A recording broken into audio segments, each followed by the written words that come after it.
não tem como não falar. A gente está vivendo uma situação de guerra, infelizmente, muito triste. Hamas e Israel. Você, Lu, mudou a sua carteira como investidora? Como é que fica esse cenário para os investimentos? Não, absolutamente. Eu acho que assim, mais importante, qual que é o hedge mais importante para o investidor? É ele ter segurança de que as empresas que ele escolheu para a carteira dele têm qualidade, né? Empresas com qualidade tendem a passar melhor por períodos turbulentos, como esse que a gente está vivendo, né? E segundo, é o preço que essa pessoa pagou por esses ativos. Se ela tem ali, e de novo, preço, não quero dizer, peguei na mínima, ou do tipo, coisas do tipo, sabe? Querer adivinhar o fundo da ação. Não, isso é o que menos importa. O que a gente sempre bate na tecla é que a coisa mais importante é você comprar com uma margem de segurança, que é o que a gente chama de preço teto. Então, na nossa estratégia, o que a gente faz? A gente faz uma conta meio que de trás para frente. Então, o nosso mínimo desejável que essa ação nos retorne em dividendos apenas é de 6%. Então, a gente pega o dividendo projetado ou o dividendo médio dos últimos 6 anos, divide por essa taxa de retorno de 6%, e essa equação vai te dar justamente o preço teto, que é o máximo que você poderia pagar por essa determinada ação. O que você está fazendo quando você usa esse tipo de estratégia, né? Não só essa, mas qualquer tipo de margem de segurança. Você está assegurando primeiro que você está pagando num preço adequado. Você não tem como ter certeza que você está pagando o preço mais barato, né? É isso que as pessoas sempre tentam fazer, adivinhar o futuro, para onde vai. E segundo, ao ser uma empresa de qualidade, você comprando com margem de segurança, aumentam as suas chances não só de você ganhar com retorno em dividendos, como também a médio e longo prazo, você ter a segurança de que esse patrimônio vai aumentando ao longo do tempo. É para isso que a gente olha quando a gente toma as nossas decisões de investimento. Cada hora, cada momento, né, dos ciclos econômicos, da política econômica mundial, vai ter algum motivo pelo qual as pessoas falam, não, agora não é o momento de investir. Então, sempre você vai conseguir ter uma desculpa para você não dar o primeiro passo, ou para você não aportar neste mês, né, seja por medo, por insegurança. Mas a verdade é que o que realmente importa é a qualidade dos seus ativos e o preço. Porque a gente não tem como saber se essa guerra vai se desdobrar ou não. Pode acabar amanhã, como pode se tornar, sabe, uma guerra ali entre os países vizinhos. Então, é muito difícil de você tomar decisões baseado em fatos que não estão delineados, entende? Então, o nosso portfólio ele não muda conforme a manada muda, conforme o cenário econômico internacional muda, né? Obviamente, se os preços mudarem e vier uma oportunidade, aí sim. Agora, mudar a carteira, rebalancear, ou o que vai subir agora, quais ações vão se beneficiar com a guerra? Esse tipo de análise, assim, eu acho que é uma grande perda de tempo, né? E tempo a gente sabe que é um recurso escasso, né? Principalmente para os investidores aí que, de fato, não trabalham com o mercado financeiro, né? Tem ali as suas atribuições e que abre o home broker, compra, tchau. Esquece, né? Vai olhar quando você tiver o dinheiro do seu aporte de novo. Agora, Lu, Lu, posso só terminar esse raciocínio, né? Desculpa te interromper. Eu só ia perguntar, ontem eu vi um vídeo seu falando sobre preço. E você falou, preço importa. As pessoas têm muita dificuldade de entender isso. Tem gente que fala, preço não importa, preço importa. Você pode explicar um pouquinho pra turma isso? Claro, acho que assim, o óbvio ele tem que ser dito, né? Para mim é muito óbvio que o preço importa.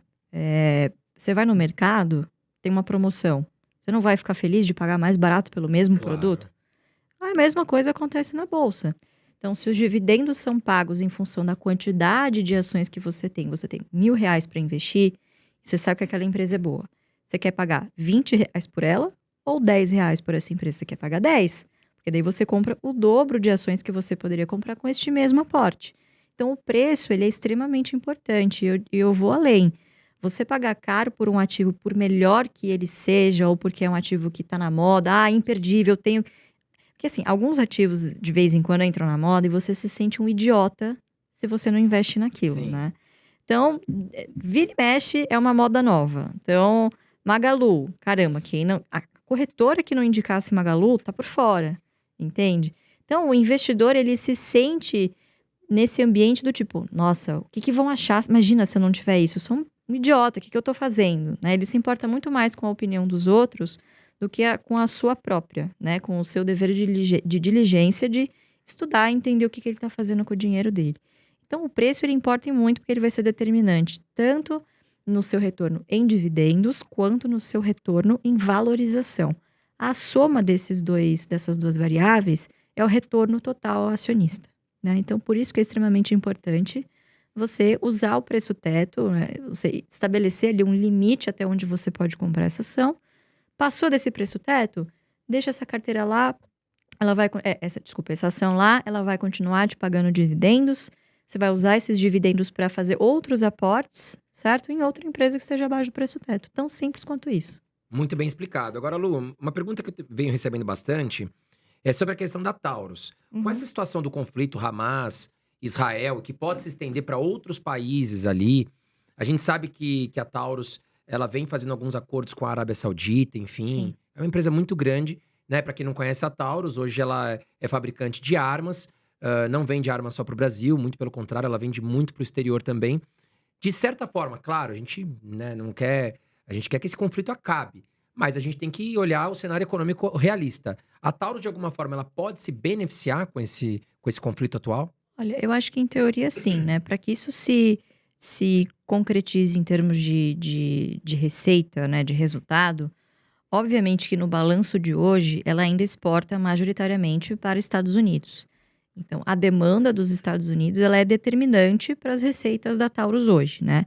Esse movimento de diversificação, ele é de fato uma grande tacada, porque a gente sabe que, enfim, não é culpa da Taurus e em outros países que levam com seriedade a proteção das suas fronteiras, armamentos, não só armas como a Taurus produz, mas toda essa indústria pesada de transformação, né, como aviões, enfim, todo esse investimento em defesa nacional, ele é uma prioridade.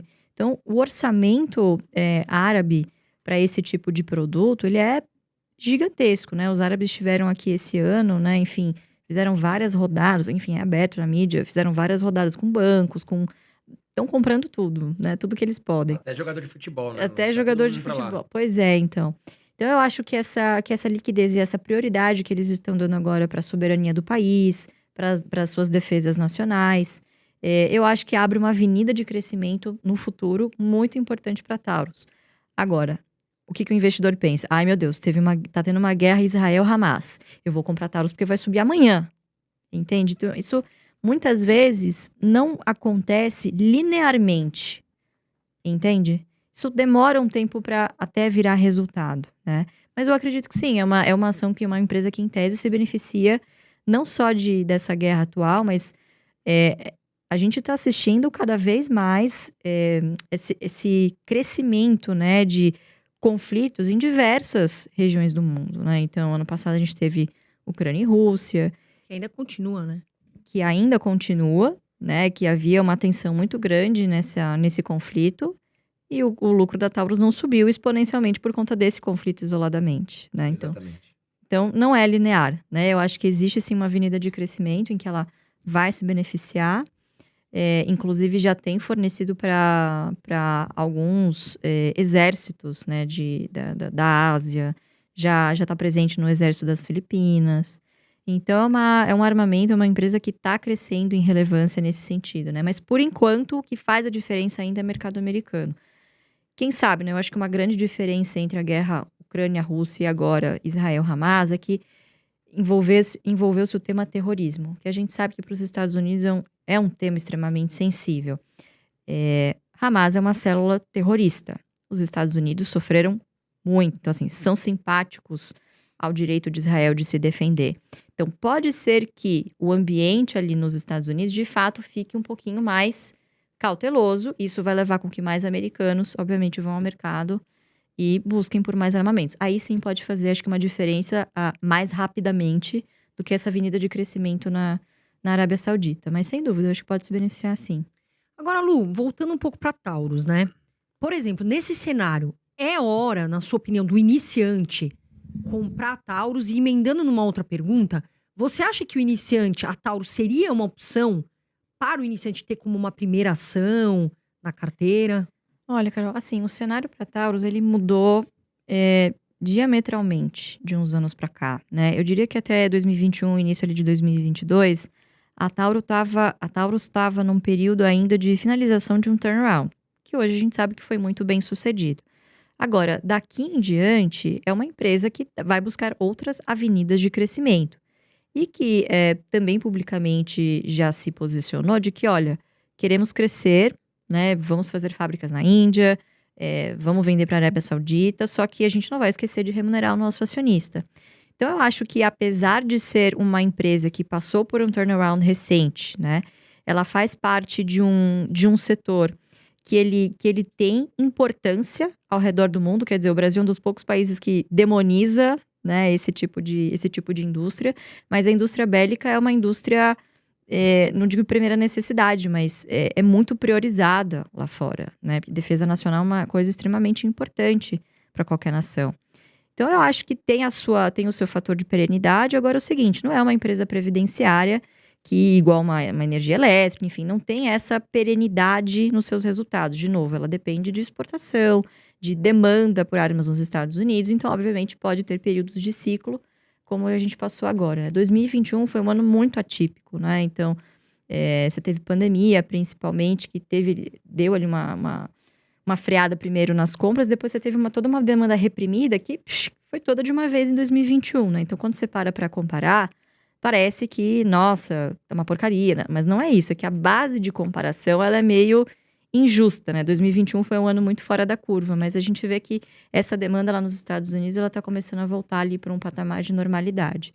Então, perguntando assim, né, o iniciante, eu não sei se é para todos. Agora, se esse iniciante tem noção de que essa é uma empresa de oportunidade, que sim, vai pagar bons dividendos, mas obviamente tem seus riscos, né? É uma small cap, é uma empresa, deixa eu pensar, não tem muita liquidez, né? Então, assim, tem os seus riscos. E aqui, infelizmente, no nosso país, é um setor polêmico, né? A gente sabe muito bem que o nosso governo, ele não é muito simpático, não a ele, né? Mas para sua população, né? Então, armas para mim, para minha população, não, né?